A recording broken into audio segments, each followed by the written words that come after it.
अच्छा, जल्दी से स्टार्ट करते हैं। हाइड्रोसाइनिक एसिड, हाइड्रोसाइनिक एसिड जो होता है ना, इसको याद रखोगे, जो एप्पल के जो हमारे जो बीज होते हैं ना, सेब के बीज, उसके अंदर ये प्रेजेंट होता है। तो उसी तरह से फ्रूट वेजिटेबल से याद करो कि ये वेजिटेबल पॉइजन होता है, ठीक है।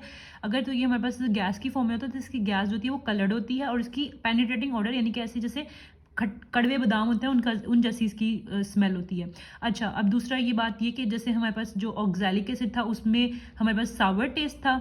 उसमें इसके अलावा जो हमारा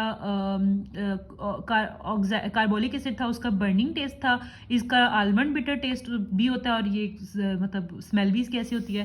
खैर, द प्योर एसिड, अगर प्योर एसिड यानी जो होता है वो लिक्विड फॉर्म में होता है। वैसे तो गैस भी थी, लेकिन लिक्विड की फॉर्म में भी ये होता है, और कलरलेस होता है, जैसे कि काफ़ी सारे अभी तक जितने हमने पढ़े वो कलरलेस थे। इसका ये वॉलेटाइल इन नेचर भी होता है, और इसका इंपॉर्टेंट सोर्स जो होता है ना वो सोडियम, यानी कि नेचर में अगर देखें तो सोडियम साइनाइड और सोडियम पोटाशियम साइनाइड होता है, और इसकी प्योर फॉर्म को हम प्यूरिस्टिक एसिड बोलते हैं। खैर, अब बताते हैं ना इसका एक्शन क्या होता है। इसका एक्शन ये होता है कि जो साइट्रोक्रोम ऑक्सीडेज होता है ना हमारा complex 4 of the electron transport chain, उसके साथ ये कंबाइन कर जाता है, और इसके साथ ही क्या होता है कि ऑक्सीजन जो यूटिलाइज करते हैं ना ऑक्सीडेटिव फॉस्फोराइलेशन में फॉर एनर्जी पर्पज, यानी एटीपी जनरेट करने के लिए, वो ये काम नहीं करने देता, क्योंकि ये मेटाबॉलिज्म ऑफ ऑक्सीजन टिश्यू को परमिट इनहिबिट करके कॉम्प्लेक्स के साथ बाइंड करने के बाद जो है वो सारा काम रोक देगा। और जो है ऑक्सीजन, इवन दो कि वो अबंडेंट अमाउंट में पड़ी हुई है, लेकिन हम उस ऑक्सीजन को यूज नहीं कर सकते, ठीक है। इसकी वजह से क्या होगा कि हमारे ब्लड तो ऑक्सीजनेटेड रह जाएगा, वीनस और आर्टीरियल, लेकिन जो हमारा टिश्यू है ना वो एनॉक्सिक हो जाएगा।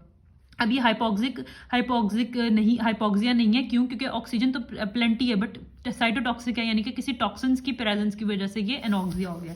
अब इसकी कंसंट्रेशन जो होती है ना वो हमारे पास साइन एंड सिम्टम्स को डिटरमिन करती है। अब जब लो कंसंट्रेशन होती है ना 0.5 to 1 मिलीग्राम, तो इंसान जो होता है ना उसका दिलो दिमाग पे काम करता है, यानी कि दिमाग भी जो होता है वो उसका कॉन्शियस तो होता है, बट उस दिमाग के अंदर हेडेक होता है, ठीक है। और साथ में जो हमारे पास पल्स होती है वो बहुत ज़्यादा तेज तेज दौड़ना शुरू कर देती है, क्योंकि एक टेंशन वाली चीज़ आ गई ना। उसके बाद 1 से लेकर 2.5 मिली पे इंसान जो होता है वो बिल्कुल स्लो हो जाता है, बिल्कुल अनरिस्पॉन्सिव, थोड़ा सा अनरिस्पॉन्सिव होता है, बट फिर भी कुछ ना कुछ रिस्पॉन्स टू स्टिमुलाई कर रहा होता है। इसमें याद करो कि अगर वो जो जिसने कोई मॉम फिल्म देखी है तो उसमें क्या होता है, वो जो बंदा होता है वो बॉडी जिम करके आता है, तो वो शेक और उसके जो प्रोटीन शेक होता है उसमें वो ये सारी वो माँ मिला देती है ना उसका सारा, तो उसमें क्या होता है वो एकदम से गिर पड़ता है और उसको कोमाटोज टाइप हो जाता है।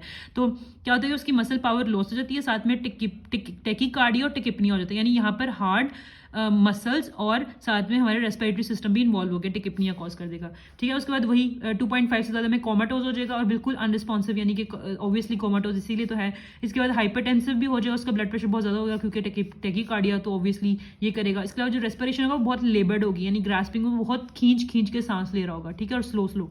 उसके बाद प्यूपिल्स, चूंकि सिंपैथेटिक यानी एकदम से इंसान को फाइट और फ्लाइट वाली कंडीशन पड़ी है, तो उसकी प्यूपिल्स डायलेट हो जाएंगी, टिश्यू को ऑक्सीजन ना मिलेगा तो साइनोसिस हो जाएगी और अल्टीमेटली डेथ हो जाएगी। अब बता देना कि फेटल डोज जो होती है ना इसकी प्योर एसिड की हमेशा ग्राम्स के अंदर होगी, तो 60 मिलीग्राम है, और ड्रॉप्स की जो है क्रूड ऑयल की ड्रॉप्स की 60 ड्रॉप्स है। अब याद करो तो अपना कार्बोलिक एसिड जो था उसकी जो थी वो 20 ड्रॉप्स होते थे फेटल डोज, इसकी इतनी है। और खैर, अब चूंकि पोटाशियम साइनाइड हम किसी और सोर्स से साइनाइड को ले रहे हैं, तो वो हमेशा ज़्यादा चाहिए होता है हमें, तो 200 मिलीग्राम इस तरह याद कर लो। अब इसकी फेटल डोज बहुत थोड़ी है, यानी कि वो बंदा जो था वो खड़ा एकदम से गिर गया था थोड़े टाइम बाद, तो यानी इसकी फेटल पीरियड बहुत कम है, 2 से लेकर 10 मिनट तक। और इसमें आगे बता दो कि ट्रीटमेंट में क्या है। ट्रीटमेंट में ये होता है कि पेशेंट को सोर्स ऑब्वियसली जहाँ से उसको मिल रहा है उससे रिमूव कर दो।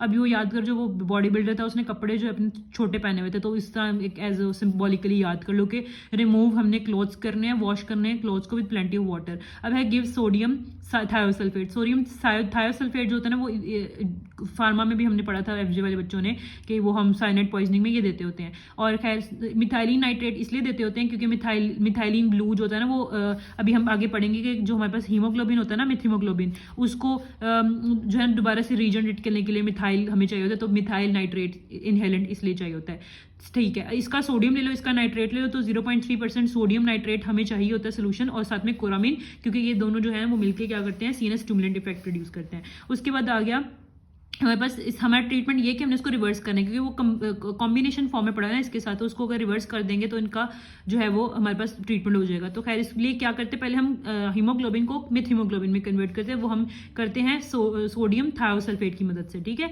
उसके बाद मेथ हीमोग्लोबिन जो होता है उसकी, क्योंकि उसकी एफिनिटी साइनाइड के लिए ज़्यादा होती है, तो साइनाइड जो होती है वो साइटोक्रोम ऑक्सीडेज को छोड़कर हमारे मेथीमोग्लोबिन के पास आ जाता है और क्या बना देता है अल्टीमेटली, साइनो मेथीमोग्लोबिन बना देता है, जो कि नॉन टॉक्सिक होता है और इजीली जो बॉडी से निकल भी जाता होता है। पोस्टमार्टम अपीयरेंस में याद कर लो कि जो हमारे पास अपना इसकी जो बिटर होती है, एक्सटर्नली क्या होता है कि बिटर स्मेल होती है, बंदे में से बिटर आलमंड वाली स्मेल आ रही होती है। पोस्टमार्टम लाइबिलिटी में क्या होता है, पिंक इन कलर होता है। अभी याद करो जो हम कार्बन मोनोऑक्साइड पॉइजनिंग करे थे, तो उसमें जो वो पोस्टमार्टम लाइबिलिटी थी वो कलर जो था वो ब्लू था और ब्लू ब्लैक था, इसमें जो है वो पिंक है। और बस याद करो कि बंदा जब वो गिरने लगा था, यानी वो जो फिल्म के अंदर, मॉम फिल्म के अंदर जो बंदे को दिया था, उसके मुंह से झाग भी निकलती है, तो fresh froth at mouth present होती है और जाहिर है उसकी एकदम से ना आंखों में भी एकदम से बिल्कुल लाल लाल होना शुरू हो गई थी, तो ब्लड शूट आइज हो जाती है, यानी बिल्कुल खून होता रहता है आंखों में, और साथ में प्यूपल्स तो डायलेटेड होते ही होते हैं।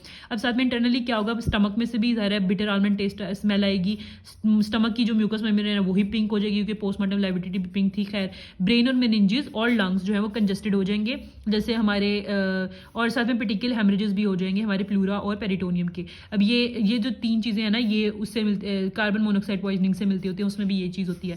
खैर अब पॉइजनिंग जो होती है ना सुसाइडल इसलिए अच्छी है क्योंकि एक तो ये चीपली अवेलेबल होता है, ज़रा सेब के बीज में मिल जाता होता है ये, इसके लिए इजीली अवेलेबल होने की वजह से, और डेथ जो होती है इसकी जल्दी से हो जाती है, यानी इतना तड़पना नहीं पड़ता बंदे को, फौरन से 2 से लेकर 10 मिनट में इंसान मर जाता होता है। सुसाइडल केसेस, होमिसाइडल केसेस के रेयर होते हैं, क्यों? क्योंकि इसकी स्मेल लेबिटर स्मेल है ना, आलमंड वाली स्मेल वाली चीज़ हम कभी भी होमिसाइडल केसेस में नहीं देते, क्योंकि सस्पेक्ट को पता चल जाएगा कि मुझे जहर देने की कोशिश की जा रही है। और एक्सीडेंटल केसेस बच्चों में कॉमन होते हैं, जो कि जो है वो सेब के बीज अगर खा जाए तो। खैर